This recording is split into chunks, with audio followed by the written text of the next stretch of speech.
Hey everyone, it's Kat. I was going to walk you through making a big bow for a wreath. So I love my Provo the hand, and it makes it so easy to follow along. So I'm starting by making a tail, which is about a little over 9 inches. Now I'm going to make my first round of loops for the bow, and I'm putting it at the 6-inch mark. The nice thing about this is it really helps you know exactly where all your loops are consistent. So I'm making the other side, it's 6 inches as well. Then I twist the ribbon as I put it back into between the two pegs. Then I continue to do this, and I'm going to make a total of 5 loops.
Okay, now we're going to move on. After I make this loop, I'm going to move to the next size down, and I'm moving to a 4-inch loop, and I'm going to make 3 of those.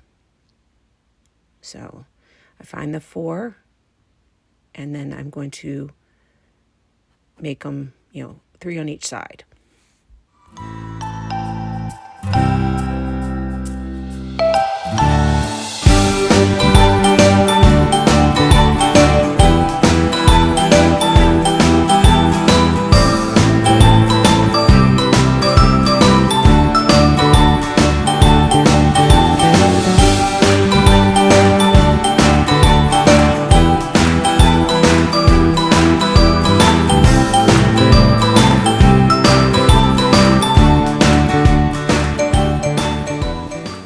So I'm making the final loops here, and I have to apologize. My video, I thought I was recording, and I didn't.